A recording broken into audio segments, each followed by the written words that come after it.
I want to talk about Torrez Finney. Um,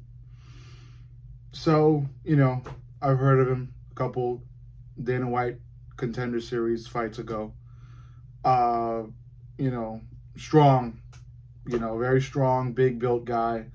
UFC meme that was established long ago because of the shape and size of his body and the size of his traps. Looks like a Ark character if you ever played the game Ark. Uh, you know, really just a big built, compressed guy. Um, you know, he's hungry, he's driven, and I like that. What kind of bothers me, and kind of interests me and irks me is his weight class. He's a middleweight fighter and he's 5'9". You know, uh, I don't think we've ever seen that. I mean, we've seen a 5'10" guy, that's in Yoel Romero, but a 5'9" guy at middleweight, I don't remember one. And I think that's tough, and it scares me for him. I think Dana even mentioned it a couple fights ago.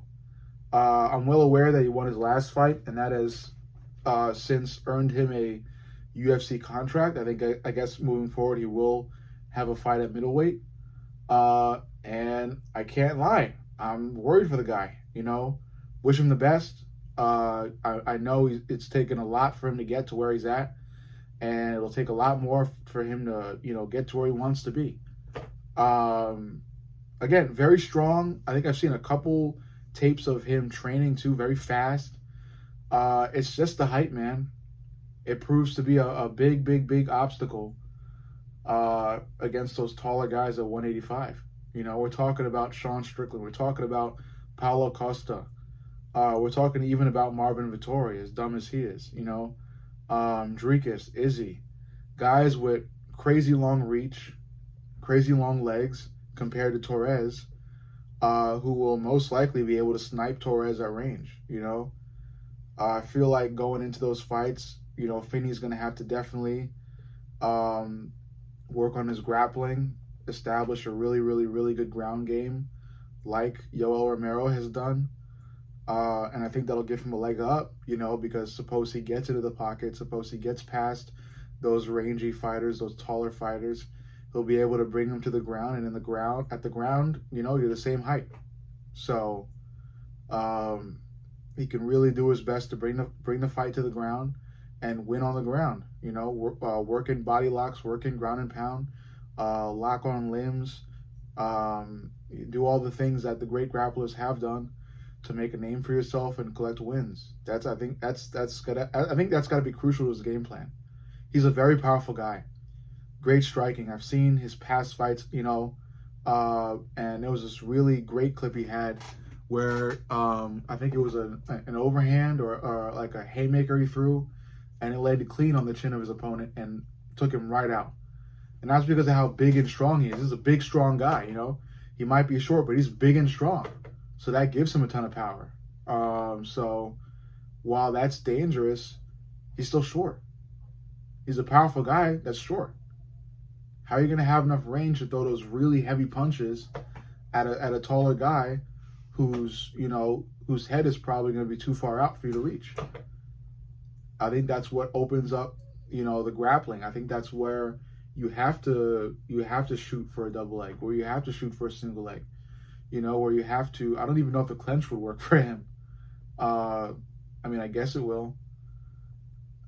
I'm just, trying to think it out, because I think even Kamaru had a couple of fights at middleweight, and Kamaru Usman's what, like 6 foot? We're talking about a 5'9" guy. We're talking about 3 inches down, 3 inches shorter. An even shorter guy than Kamaru Usman looked at middleweight. Kamaru Usman looked tiny at middleweight. So ultimately, I'm just trying to weigh out all the options here, weigh out all the thoughts. I respect him. I'd like to see him do well. I'm just worried about how well he'll be able to do against taller fighters, because I think almost everybody in that division is taller than him by a considerable amount. We're talking about Roman Dolidze, Jack Hermanson, even Chow Barallo, for God's sake. Nazardine Imavov, I understand that going into this division, Torrez isn't going to fight against these big names yet.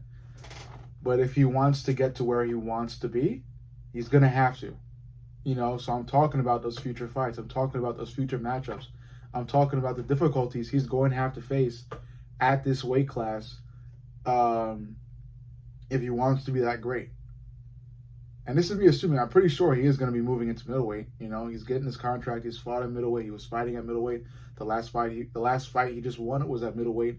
And you have to also consider that the guy he fought against isn't that great. It's another up-and-comer. These are up-and-comers fighting to get a contract.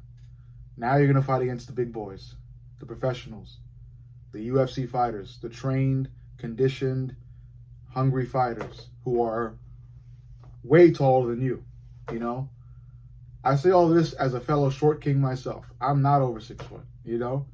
I'm just trying to make sure this guy can leave with a working brain and just be healthy.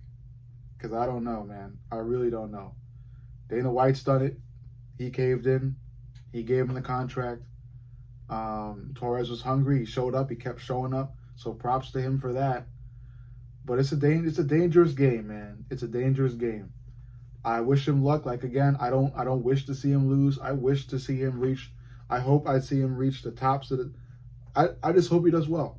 I hope he does well. I want him to do well, but I don't know if that's logistically possible at this point against these tall guys. I can't emphasize enough the height of these average middleweights and how detrimental that's going to be towards Torrez, especially on the feet.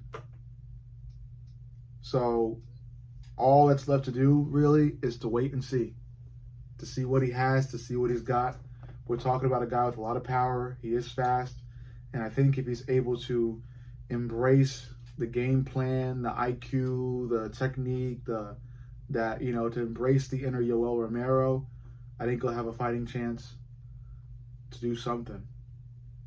But let's just see what he does. Let me know what you think. Like and subscribe. Let me know down below, guys. Let's talk about it. Love y'all. See y'all in the next.